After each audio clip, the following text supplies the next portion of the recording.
If all you know about collagen right now is that it's generally good and you should have as much of it in your skin as possible, then this video is just for you.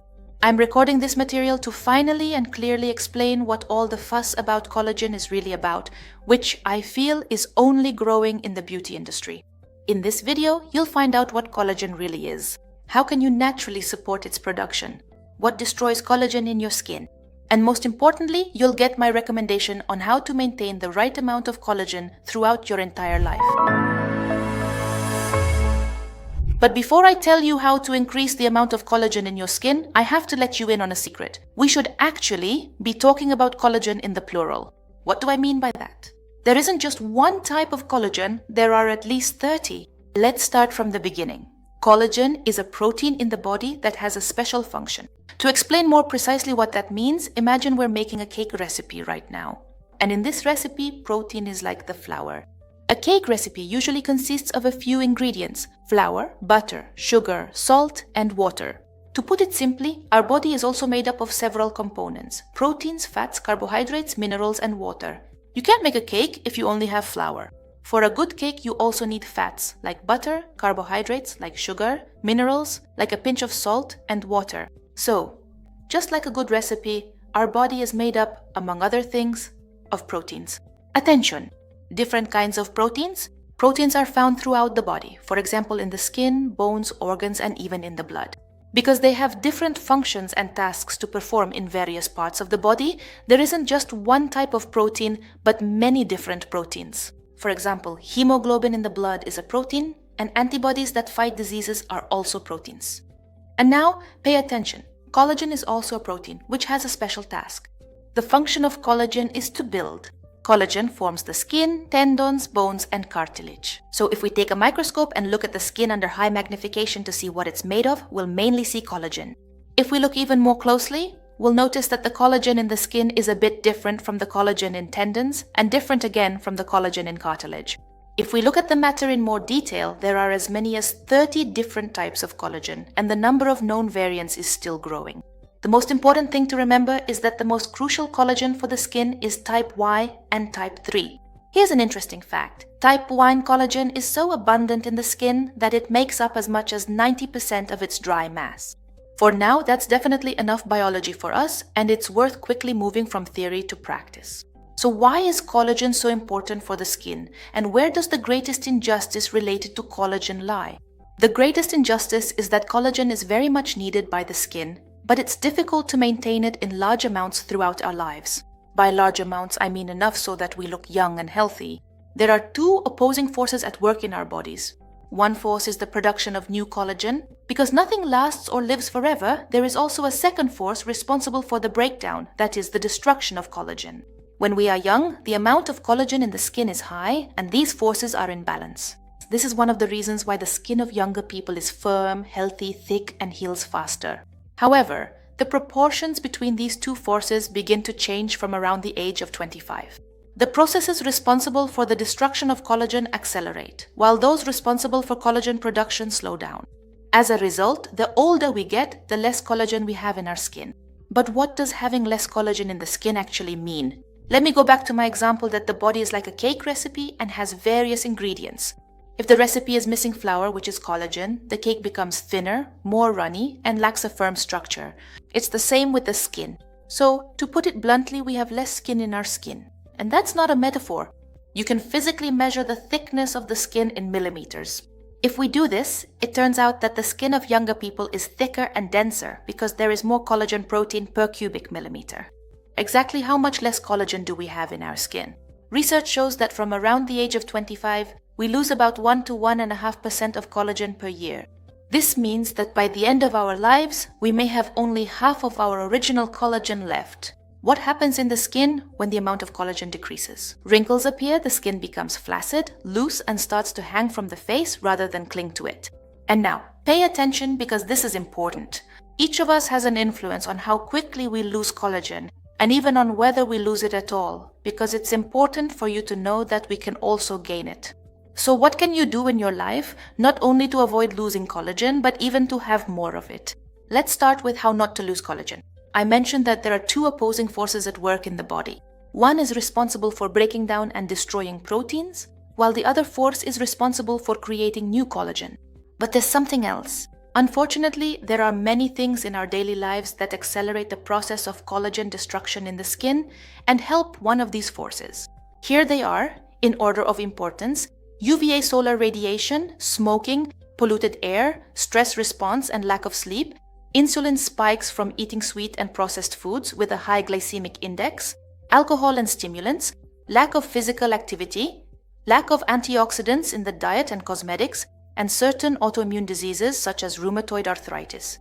I want to point out that the most important things were at the top of this list. So if you don't take care of what's at the top of the list and, for example, want to buy a good and expensive cosmetic, that's not the right approach, and in the long run, it won't really make much of a difference. In addition to those mentioned, there are other factors that affect collagen production, which we have no control over. These are primarily genetics, menopause, and even ethnic background. So how can you avoid losing collagen? Here are my specific tips on how to preserve collagen and age more slowly. First of all, use sunscreen every day. Photoaging is the biggest factor that visually ages your skin, and it's something you can actually control. UVA radiation causes oxidative stress and a slow but consistent breakdown of collagen fibers. However, a word of caution: a high SPF won't protect you from photoaging. The SPF factor protects against sunburn, which is something different from what we're talking about here. That's why you should look for creams with proven high UVA protection. The label that most often indicates this on packaging is PA with plus signs. High protection is PA+++, and there's also the possibility of PA with 4 pluses, ++++. Unfortunately, the indication of the level of UVA protection is very rarely found. Use sunscreen every day, regardless of the weather or season, because UVA radiation also penetrates through clouds. You can learn more about sunscreens, along with debunking the myth that such creams are harmful to your health, in my other video. Save it for later. Secondly, how do you take care of collagen? Don't smoke cigarettes. Most often, smoking is discussed in the context of its harm to health, but there's another side to the story. Many studies indicate the kind of damage smoking causes to the skin. You can find my video on this topic here. Thirdly, have a healthy relationship with stress. I deliberately don't say reduce stress, because that's a pointless piece of advice. However, research provides specific instructions on what to do so that stress doesn't affect your health in such a destructive way. I talk about this in this video because it's still not widely discussed. Fourth, how can you take care of your collagen? Don't eat processed or sugary foods. There is a process called glycation, which causes sugar molecules to attach themselves, among other things, to proteins and impair their function. And collagen, as you well know, is a protein. That's why your diet shouldn't be based on products with a high glycemic index. Instead, your diet should include antioxidants. You can learn more about glycation in this video. Fifth, don't drink alcohol. Alcohol is harmful to your skin, but interestingly, less so than cigarettes. However, what I just said is definitely not a green light to drink alcohol. Taking this opportunity, I want to emphasize that alcohol is a poison in any amount, that there is no healthy amount of alcohol, and that the resveratrol and antioxidants in red wine are a myth. If you want to know why and see the research, save this video for later. 6. What should you do to maintain collagen? Engage in physical activity every day. Everyone knows that exercise is healthy, but I recently recorded a video where I explained precisely how physical activity improves the appearance of your skin, as well as which type of sport is best to choose. 7th, use good skincare products with antioxidants. The point is to protect your skin from things you can't control, like smog and environmental pollution. Good antioxidants in skincare products include vitamin C, vitamin E, also known as tocopherol, vitamin A, retinoids, carnosine, niacinamide, glutathione, and many others. I've recorded an extensive video about antioxidants in skincare and in the diet, where I explain which ones are the most potent and which I especially recommend. Save this video to watch later. Speaking of diet, do dietary supplements with collagen help your skin? Research clearly shows that they do. There are many studies that show that taking collagen supplements orally improves the appearance of the skin. As always though, the devil is in the details, and the first detail is the dosage. Most of the studies I have seen concern taking collagen in the amount of 10 grams per day, that is 10,000 milligrams per day.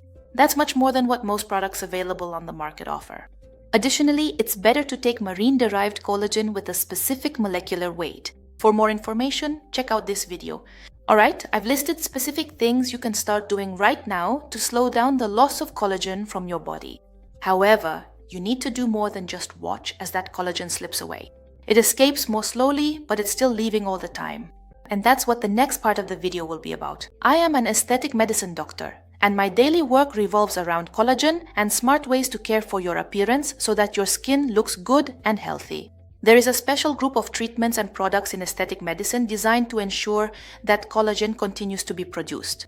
And in this part of the video, I'll explain how to make the right choices in this area. But starting from the beginning, to explain how tissue stimulators work, I need to go back to the fact that there are about 30 types of collagen, which differ slightly from one another. For us and for the skin, 2 types are the most important, type 1 and type 3. In adult skin, we have about 85 to 95% type 1 collagen and about 5 to 15% type 3 collagen. But why am I mentioning this? Because these 2 types of collagen have different functions, and this leads to a major criticism of aesthetic medicine procedures. The point is that type 1 collagen is a protein densely packed with fibers and has high durability. The main role of type 1 collagen is to provide the skin with strength and resistance to stretching. Type 1 collagen is the better and more important one. It's even commonly referred to as the collagen of youth. And now pay attention. Type 3 collagen, which is also present in the skin, is completely different. It has thinner, more elastic fibers with a reticular structure. It makes up only 5 to 15% of the skin, and it's needed, for example, for the skin to heal after injuries. So it supports tissue regeneration and is responsible for its elasticity. And now, to the point. A common criticism of aesthetic medicine treatments is that tissue stimulators do indeed produce collagen, but not the right kind. So instead of producing type I collagen, which is the better youthful collagen, they produce type 3 collagen, and supposedly this disrupts the natural proportions in the body and could lead to fibrosis in the tissues, meaning subcutaneous scarring. To answer what the truth really is, you need to know a few more nuances. I need to explain to you how it's even possible for new collagen to be formed. Since we've been talking all this time about the degradation and decrease of collagen with age, you might get the impression that we only lose collagen. Fortunately, that's not true, and the body can also produce it. Natural collagen production takes place in fibroblasts. Fibroblasts are specialized cells that live mainly in the dermis, which is the deeper layer of the skin. They're like factories that produce the collagen we need. I'm talking about fibroblasts because aesthetic medicine treatments with tissue stimulators specifically affect fibroblasts. So when you undergo such treatments, it's not like you're injecting collagen into the skin to make up for what's missing, like a blood transfusion, for example. It works differently. We use special preparations or devices to force fibroblasts to work harder than before, so that this natural collagen production factory runs at full capacity and doesn't slow down with age. The tissue stimulators themselves, meaning the preparations we inject into the skin such as polylactic acid, calcium hydroxyapatite, and others, are biodegradable, which means that after some time they disappear from the body and do not remain as long as, for example, fillers. I just mentioned that tissue stimulators are sometimes criticized for producing the wrong type of collagen, meaning type 3 collagen instead of type I collagen. And this leads to more and more tissues in the skin resembling scars. Because type 3 collagen is responsible for scars, right? That's partly true, but it's more of a myth that comes from a misunderstanding of the whole process.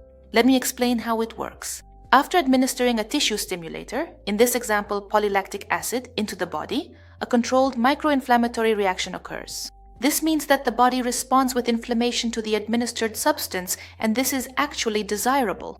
This bodily response irritates the fibroblasts, which forces them to ramp up and start producing collagen. It's like motivating your 15-year-old son to clean his room. He doesn't want to, but he starts doing it anyway because he knows you're not kidding around. And now pay attention. Important information. The first type of collagen to appear during this stimulation is type 3 collagen. So up to this point, the criticism against stimulators is valid. This collagen is responsible for creating a scaffold and preparing the ground for reconstruction. Type 3 collagen appears after about 9 days from the onset of the initiating factor and needs about 4 to 5 weeks to complete the process. However, what's interesting is what happens next. Type I collagen gradually replaces type 3 collagen, which means that according to studies, a few months after administering the preparation to the patient, there is ultimately a significant increase in type I collagen without significant changes in the amount of type 3 collagen. Type I collagen needs about 5 to 6 weeks to appear, and the building process continues for about 3 to 4 months afterward. Another study, this time conducted on mice, leads to very similar conclusions. So initially, there is indeed more type 3 collagen. Next, fibroblasts create connective tissue and begin to deposit type I collagen. So, when performing treatments with stimulators, we don't have to worry about scars forming in the tissues. Alright, but are other stimulators besides polylactic acid also safe in this context? In a word, yes. I found studies on another potent preparation, namely calcium hydroxyapatite, where we also see a significant increase in type I collagen and a slight increase in type 3 collagen after several months. In the case of this procedure, type 3 collagen also appears first, which later transforms into type 1 collagen, as confirmed by other studies. Alright, so does that mean stimulators are a must? In other words, do we have to use them for our skin to look good? Or is it enough to just use those lifestyle slowdown methods I mentioned in the first part of the video? My answer, stimulators are not a necessity, and you can look beautiful and healthy without aesthetic medicine treatments. Lifestyle has a much greater impact on skin aging than all aesthetic medicine procedures combined. However, on the other hand, in this video, I showed that treatments stimulating collagen production are great, they activate fibroblasts to naturally produce collagen, and the product itself does not remain in the skin permanently, and for example, cannot migrate like hyaluronic acid. Importantly, these treatments allow us to produce new collagen, meaning they do more than just prevent the rapid loss of what the body normally produces. This means that if we want to answer simply how to have the most collagen, it would be a combination of lifestyle and treatments. By the way, we can also achieve stimulation using laser treatments and microneedle radiofrequency, but those are topics for a separate video. We still have one last question to answer. Which tissue stimulator is the best? There are really many options and product names available on the market. The three most powerful stimulators available on the market are polylactic acid, calcium hydroxyapatite, and polycaprolactone. However, a word of caution, the strongest doesn't necessarily mean the best. For example, these products can't be used under the eyes, and not everyone needs such strong stimulation. To clearly explain the differences between the strongest stimulators and to answer your question about which one I think is the best, I recorded a separate video on this topic. There you'll find a lot of information that I haven't mentioned in this video, which will definitely be helpful for you when making your decision. So be sure to click on the video thumbnail that's now appearing on your screen and keep watching. I also have a big favor to ask. Please leave a comment under this video to help its reach if you found it valuable. I would really appreciate it. Thank you for today and see you in the next video.